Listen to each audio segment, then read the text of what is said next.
आज हम लोग क्या पढ़े हैं? आज हम लोगों ने स्टार्ट की हुई थी ब्लॉक 8 की pathology neoplasia we have started, और हम लोग पढ़े हैं चैप्टर नंबर 6 से आपकी रिकमेंडेड बुक रॉबिन से। सॉरी बच्चों, पहले मैं अपलोड नहीं कर सकी वीडियोस क्योंकि हॉस्टल वापस आ गई हूँ और हॉस्टल आके बहुत काम थे तो मुझे टाइम ही नहीं मिला।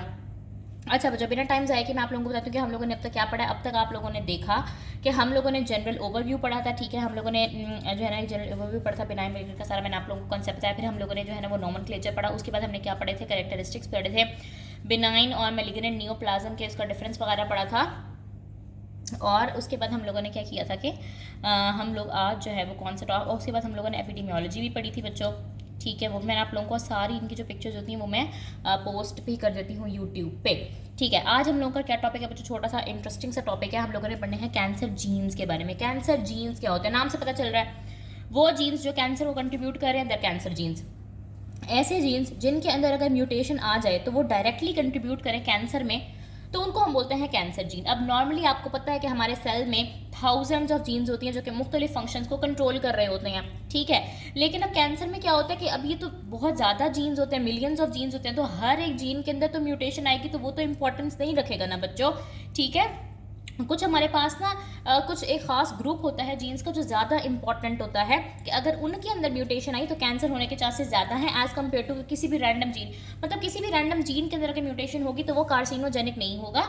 कुछ हमारे पास खास ग्रुप ऑफ जीन्स होते हैं, मुझे पता नहीं ये ब्लू क्यों आ रहा है सारी स्क्रीन पे, तो वो जो है ना वो कैंसर कॉज करेगा। तो बेसिकली हमारे पास कैंसर कब होता है? मैं स्टार्ट से आप लोगों को एक ही बात बता रही हूँ कि जब हमारे पास जीन्स या डीएनए के अंदर म्यूटेशन आएगी तो हमारे पास कैंसर होगा। अब कौन सी जीन्स के अंदर? वो जीन्स जो सेल की ग्रोथ, सेल की डेथ और डीएनए का रिपेयर कंट्रोल कर रही हों, अगर उनके अंदर म्यूटेशन आ जाए तो हमारे पास एब्नॉर्मेलिटी इनके अंदर आ जाए तो हमारे पास क्या हो जाएगा? कैंसर हो जाएगा। कि सेल की ग्रोथ एक नॉर्मल लेवल पे हो रही थी, एक नॉर्मल रेट से हो रही थी। अब क्या हुआ कि इसके अंदर जीन्स के अंदर मसला आ गया, जीन्स के अंदर म्यूटेशन आ गई, सेल की ग्रोथ एबनॉर्मल हो गई। सेल डेथ का एक नॉर्मल प्रोसीजर था कि इतने टाइम स्पैन के बाद एक सेल ने डाई आउट कर जाना था, सुसाइड कर लेनी थी, उसकी प्रोग्राम सेल डेथ हो जानी थी, या जब भी डीएनए के अंदर कोई डैमेज आना था तो सेल की डेथ हो जानी थी, वो एबनॉर्मेलिटी आ गई, कैंसर हो गया। डीएनए का रिपेयर होना था नॉर्मली, डीएनए का रिपेयर नहीं हुआ, जीन्स के अंदर डैमेज जीन्स के अंदर म्यूटेशन आ गई, डीएनए डैमेज ही रहा तो कैंसर हो गया। अच्छा, अब ये जो म्यूटेशंस होती हैं जो कि कैंसर कॉज करा रही होती हैं, ये 3 तरीके की होती हैं। ये एक्वायर्ड भी हो सकती हैं बच्चों, ये स्पॉन्टेनियस भी हो सकती हैं, और ये इनहेरिटेड इन जर्म लाइन भी हो सकती हैं।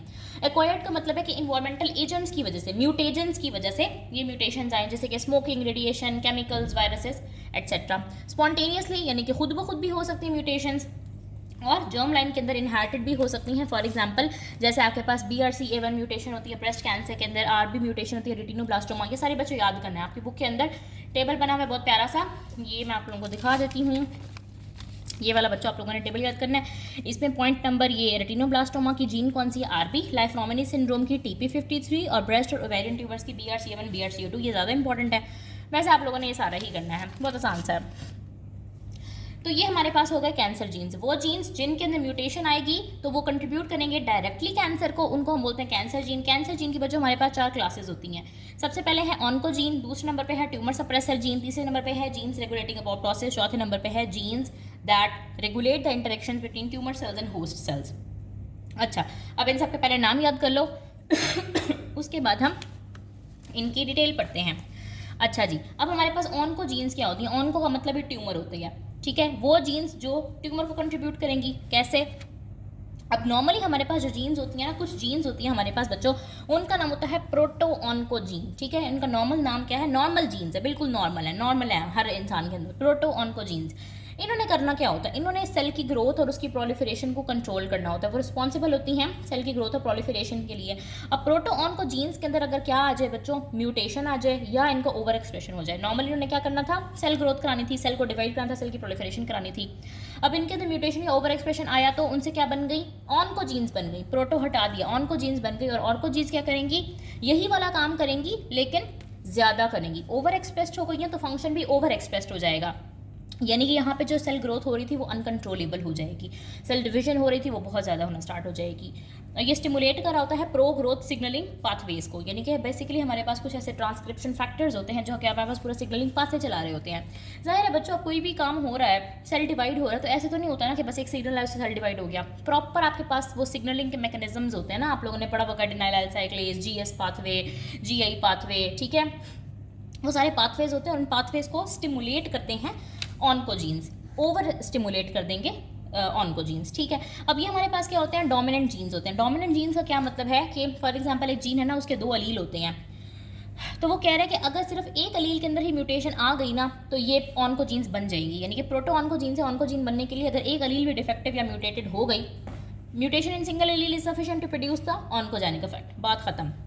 डोमिनेंट है ऑन्कोजीन की, हमने क्या बात की बेसिकली कि हमारे पास क्या होता है, जिस तरह गाड़ी का एक्सेलरेटर होता है ना, प्रोटो ऑन्कोजीन्स वैसी होती हैं, इन्होंने एक्सेलरेट करना होता है ग्रोथ को, लेकिन जब म्यूटेशन आ जाती है तो ऑन्कोजीन बन जाती है, जो काम नॉर्मली हो रहा था वो एबनॉर्मली होना स्टार्ट हो जाता है, वो हमारे पास कैंसर कहलाता है। डोमिनेंट जीन्स होती हैं, एग्जाम्पल क्या है, रास MYC HER2 ABL, ठीक है, इनमें से 1-2 एग्जाम्पल याद कर लो। वैसे इतना ज़्यादा इंपॉर्टेंट टॉपिक नहीं है, लेकिन आ सकते हैं MCQ समझने के लिए ज़रूरी है कि आप लोगों को इसकी समझ हो, क्योंकि आप लोगों ने MCQs अटैम्प्ट करने हैं। MCQs अटैम्प्टेशन के लिए ये भी होता है कि अगर बंदे ने अगर अच्छे से लेक्चर लिया हो और मेरा लेक्चर लिया हो ऑफ कोर्स, तो आपके MCQs हो ही जाएंगे। तो दूसरे नंबर पे हमारे पास क्या आते हैं, ट्यूमर सप्रेसर जीन्स। जिस तरह वो गाड़ी का एक्सेलरेटर था बच्चों, ये गाड़ी के ब्रेक्स होते हैं।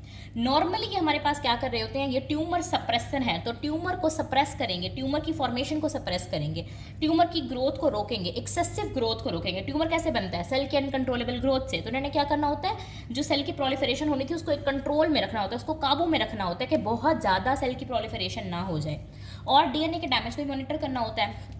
अब इसके अंदर हमारे पास क्या होगा बच्चों, लॉस ऑफ फंक्शन म्यूटेशन होगा, यानी कि इनका लॉस हो जाएगा, ये म्यूटेट हो जाएंगे, तो हमारे पास क्या हो जाएगा, ये जो ब्रेक्स लगे हुए थे गाड़ी के ब्रेक्स, वो फेल हो जाएंगे। जिस तरह गाड़ी के ब्रेक अगर फेल हो जाए तो गाड़ी को आप रोक नहीं सकते, उसी तरह से अगर ट्यूमर सप्रेसर जीन्स के अंदर म्यूटेशन आ गई तो फिर आप जो सेल की एबनॉर्मल ग्रोथ हो रही थी, सेल अनकंट्रोलेबल डिवाइड हो रहा था, उसको आप रोक नहीं पाएंगे और सेल की ग्रोथ क्या हो जाएगी, अनकंट्रोलेबल, और ट्यूमर बन जाएगा, ठीक है। जिस तरह वो हमारे पास डोमिनेंट है, ये हमारे पास क्या होता है, रिसेसिव, यानी कि दोनों अलील्स के अंदर अगर खराबी होगी, दोनों अलील्स अगर म्यूटेटेड होंगे तो ही ट्यूमर सप्रेसर जीन्स के अंदर म्यूटेशन आएगी। इसकी एग्जांपल क्या है, RBTP53 APCCDKN2A, ठीक है बच्चों। अब तक हमने क्या पढ़ा कि ऑन्कोजीन्स क्या होती हैं, डोमिनेंट, ये क्या होती हैं, रिसेसिव।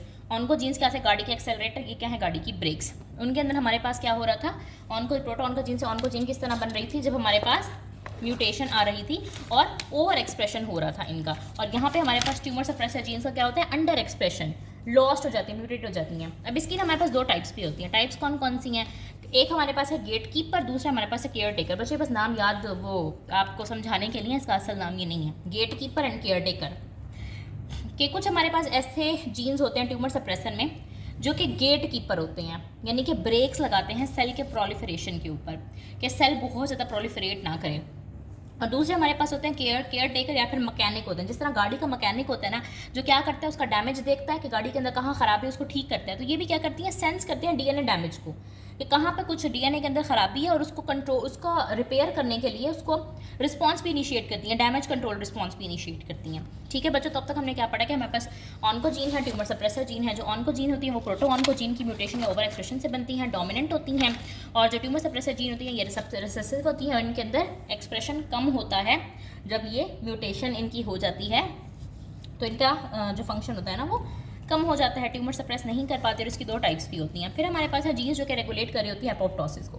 अब एपोप्टोसिस क्या होता है बच्चों, apoptosis the suicide button. Apoptosis हमारे पास सेल को अल्लाह ताला ने एक खास प्रोसेस, एक खास एबिलिटी दी हुई होती है कि वो क्या करता है कि एपोप्टोसिस क्या है, कंट्रोल्ड या प्रोग्राम्ड सेल डेथ है, कि सेल के अंदर अगर कहीं खराबी आ गई है या सेल की एज पूरी हो गई है तो उसने खुद को खुद ही मार लेना है। ये एपोप्टोसिस है जो कि इंसान के लिए फ़ायदेमंद है। अब नॉर्मली क्या होता है कि सेल के अंदर डैमेज आया तो सेल डाई आउट कर जाएगा बाय एपोप्टोसिस। अब कुछ ऐसे जीन्स होते हैं जो कि प्रोटेक्ट कर रहे होते हैं अगेंस्ट एपोप्टोसिस, और ऐसी जीन्स होती हैं जो कि प्रमोट कर रही होती हैं एपोप्टोसिस को। प्रमोट करना एपोप्टोसिस को मतलब प्रमोट करना सेल की डेथ को, और प्रोटेक्ट करना एपोप्टोसिस से यानी कि सेल की डेथ नहीं होगी और सेल जिंदा रहेगा। तो जो जीन्स हमारे पास प्रोटेक्ट कर रहे थे अगेंस्ट एपोप्टोसिस, वो कैंसर के अंदर क्या होंगी, ओवर एक्सप्रेस्ड होंगी, क्योंकि बेसिकली कैंसर में क्या होता है कि सेल एक तो डिवाइड बहुत ज़्यादा कर रहे होते हैं, और जो सेल बनता है फिर वो मरता नहीं है, फिर वो जीता रहता है, वो जिंदा रहता है। तो बेसिकली ये वाले जीन्स सेल के प्रोलिफरेशन को नहीं, सेल के सर्वाइवल को हैंडल कर रही हैं। तो वो जीन्स जो कि प्रोटेक्ट करती हैं अगेंस्ट एपोप्टोसिस से, वो ओवर एक्सप्रेस हो जाती हैं ताकि सेल का सर्वाइवल बढ़ जाए। जब वो ओवर एक्सप्रेस होंगी तो एपोप्टोसिस हो ही नहीं पाएगी, प्रोटेक्शन अगेंस्ट एपोप्टोसिस है ना, एपोप्टोसिस हो ही नहीं पाएगी, सेल सर्वाइव करता रहेगा लंबे अरसे तक। और जो जीन्स प्रमोट कर रही होती हैं एपोप्टोसिस को, वो कैंसर के अंदर अंडर एक्सप्रेस हो जाती हैं, वो बेचारी काम ही नहीं कर सकती जिन्होंने एपोप्टोसिस को प्रमोट करा था। जब वो काम ही नहीं कर पाएंगी या फंक्शनली इनएक्टिव होंगी तो सेल का सर्वाइवल बढ़ जाएगा। उसके बाद चौथे नंबर पे है बच्चों, बहुत ज़्यादा गर्मी लग रही है, मैं फ़ैन भी ऑफ करके वीडियो बनाती हूँ। जीन्स जो कि रेगुलेट कर रहे होते हैं interactions between tumour cells and host cells. अब नॉर्मली जब हमारे पास बॉडी के अंदर कहीं भी कैंसर डेवलप होने लगता है तो हमारे पास जो होस्ट सेल्स होते हैं, जो इम्यून सेल्स होते हैं, वो आइडेंटिफाई कर लेते हैं, रिकॉग्नाइज कर लेते हैं ट्यूमर को, लेकिन वो रिकॉग्नाइज क्यों नहीं कर पाते? फिर कैंसर कैसे बन जाता है बॉडी के अंदर अगर पहले ही ऐसे सेल्स मौजूद हैं? बेसिकली बच्चों उन सेल्स के जो जीन्स होते हैं वो लॉस हो जाते हैं, जिसकी वजह से ट्यूमर ग्रो करता रहता है। तो यहाँ तक हमने क्या बात पढ़ी? हमने 4 तरह की जीन्स पढ़ी हैं, oncogene, tumour suppressor gene, apoptosis gene और इंटरेक्शन जीन। ठीक है, अब इनका नॉर्मल फंक्शन क्या होता है कि ऑन्कोजीन ने प्रमोट करनी है ग्रोथ, ट्यूमर सप्रेसर जीन ने स्टॉप करनी है ग्रोथ, अपोप्टोसिस जीन ने किल करना है डैमेज सेल को, इंटरेक्शन जीन ने सेंस करना है कैंसर सेल को।